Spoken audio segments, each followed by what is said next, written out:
you never know when it's gonna be your last international. Like, again, I think you need to be you need to be grateful for everything you are given. Like right now, I will never know. I won't know right now if this is my last international. I really hope it's not, and I don't think it will be. But I need to enjoy it as if it was my last, because I don't know when I'll be back on the international stage. Today was the first match of Movistar KOI at MSI 2025, and I'm in the presence of team captain and jungler Elyoya today, and I know it's tragic, especially an ending like this. I can't even begin to imagine what you must be feeling right now. This is like a game, especially that was in your hands, and it must be frustrating. Like, you must be replaying everything in your mind. I can imagine. Can you tell me, first of all, like, how did you experience this match against BLG? What do you think could have been done different? Well, I think I was honestly scared playing.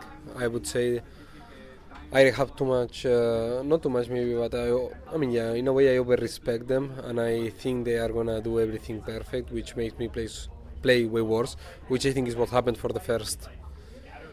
I would say maybe the first and the third game. I was too scared to play my own way, so these are my biggest regrets coming into the series, because I don't think I could at least learn playing my style, because again I was just scared. I was overthinking. I wasn't really playing how I know or how I want to play. So this is my biggest takeaway. So yeah.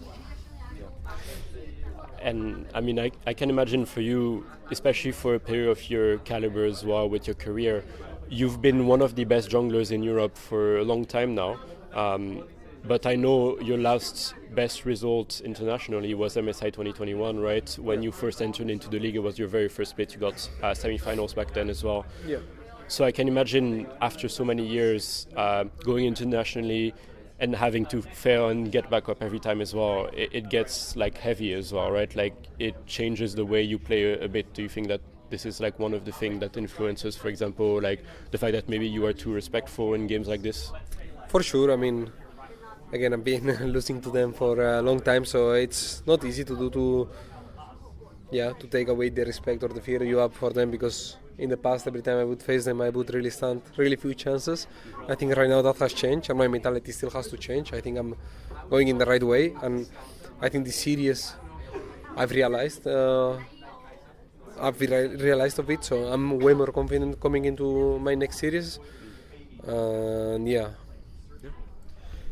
Do you believe in this glass ceiling that a lot of people have been talking about? Because so far, at MSI, every Western team have lost and went to the lower bracket. Still, every one of them got one game at least, which is better than nothing, but it's definitely not what we want. And we saw Inspired yesterday talk to us, and he was talking about how in North America he felt like it was really hard to improve, but it was the same kind of in Europe as well, because you don't get to play against these players all years, right? Like, you don't get the same level of practice that they do. You're stuck in Europe or America, and you play against, well, the players that are here. Do you believe that there is a glass ceiling that is preventing teams from Europe and NA to step up to the level because they don't get to have the same level of practice every year? I don't think so. I think, what he said is true. I think they get better practice, and that's just a reality, because basically there is more player base in the Asian servers. Also, they play with fewer ping. They have better teams to play. They can play LPL or LCK teams, which is a reality, and that's an advantage for them. But still, I don't believe in this ceiling. I think they don't take care of many things that we do. I think we have many things going for us too, and I think it's a pity, the fact that we couldn't show how. At least that Western teams can beat Asians. I think it's a big pity, because I know that we were really capable of doing it, and it really hurts me. But I believe it, and I know it's just a matter of time that we end up beating one. I think this tournament we're going to beat one of them at the very minimum. So yeah, I'm really confident. MSI 2025 and the previous editions as well, it's a format that is very, very cutthroat. Obviously, it's only a bracket, right? You don't have like a group stage like before or something. So if you lose, you do have a second chance, but then there's nothing more, right? Like, you have to win everything, and it's only best of fives and everything. Do you feel like having had this one first match at least, even if it's a loss, it will be beneficial for the form of Movistar KOI going further in the tournament, because it feels like you guys still like looked like one of the best Western teams so far in terms of how you played. Now you probably will be facing CFO, I mean the loser of CFO T1, right? Do you think that like you are going to be showing a better level in the lower bracket now, especially with this experience? For sure. I mean, again, as I said, I think I learned a lot, and we have all taken away very important things from this series. I still think it's a wasted opportunity because they were, in my opinion, the easiest Asian team to beat. I'm not saying that they are bad; they are a really strong team, but from scrims, I think we still didn't scream all of them, but I think BLG was really beatable, and it hurts. But I mean, we took a lot from the series, and I know we're going to come back stronger. Are you able to tell us like what are the main things you are learning from this as well, and the things that you're going to be taking forward as well? Yeah, mainly myself. I want to play with no regrets. I want to play my game. I've been working many years. I need to be more confident coming into this series because, as I said, I think this time it really hurt me, and I don't want to let down my team again. So this will be my main takeaway. Still, I think we can look as well a bit on the positive side, as we said. Movistar KOI, obviously, the end result is not the one you were looking for, but you've had some pretty decent performance, like a rise in power over time as well. And obviously, this year is the first time you get to win the LEC in a very long time, right? Like it's something that you've been chasing as well. When the Mad Lions KOI roster got replaced last year, everyone doubted you guys. No one believed that like the Melzet plan was the real way to move forward and to take this team further. But now you're here, you're standing as the kings of Europe as well. Do you still see some progression in terms of how you've evolved both in the LEC and internationally since 2023 even? I see many progresses. Like, the way that we are playing, I think we can compete into Asian teams, which I don't think it was a thing back then. We could take a game or two, but I don't think we could compete. Right now, I really believe we can. So, I think I really believe in us. I mean, Supa was telling us how, like, because obviously, like, there was some debate about the best Western team and everything, and Supa was like, dude, I don't want to talk about being the best Western team. I want to talk about being the best team in the world. I want to be, like, the team that wins MSI. Do you believe this team to be the one that's going to be able to do it like this roster in the future, even if it takes, like, 6 months that it takes to Worlds, or it takes even to next year or something? Is it going to be the roster? Even right now, I think we have the capabilities to win the MSI. Yeah.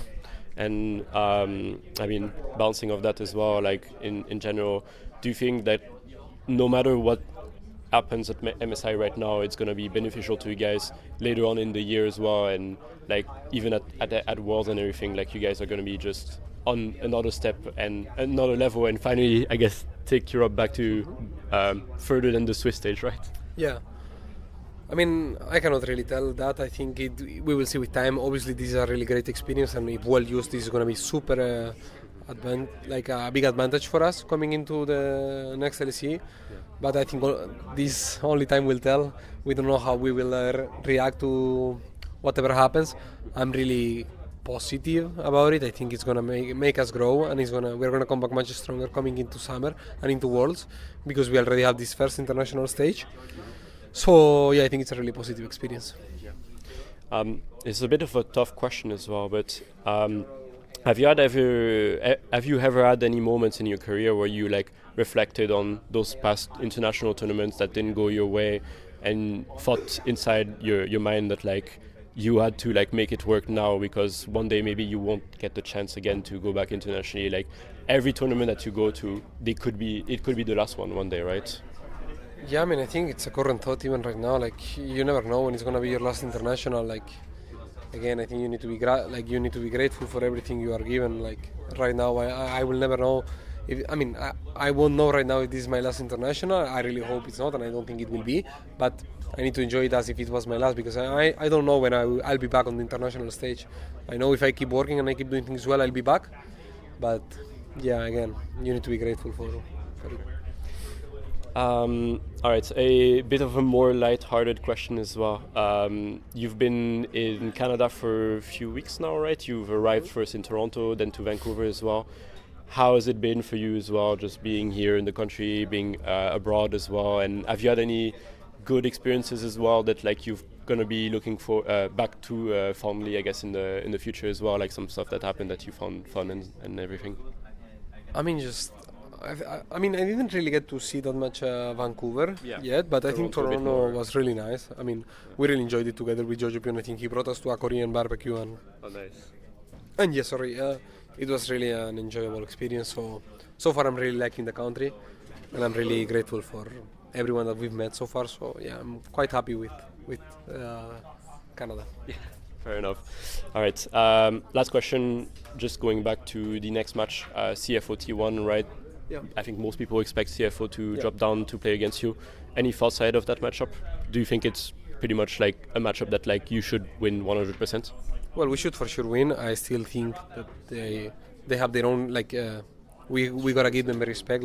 I think Junji is a really strong jungler and will be really fun facing him. I think I will have a really good chance there to prove myself. So I'm really happy and positive coming into this match. Anything to say to the Coisitos before we finish? I'm sorry for the lost opportunity that we had. We are gonna come back stronger. We're gonna play better, and this is not gonna be the common thing. Again, we're gonna come back a much stronger team, and we are gonna make you proud, MSI. So sorry for the performance, and thank you for the support. Well, Elyoya, on behalf of the entire community, I thank you as well for your time. Thank you as well for today. Even if it didn't go your way, we saw some great stuff, and I wish you only the best in the rest of the brackets. I know that you guys are going to be able to pick it up, and yeah, for now, have some good rest, some good practice, and hopefully you get to talk to you in some better setting in a few days. Yeah, thank you. Thank you.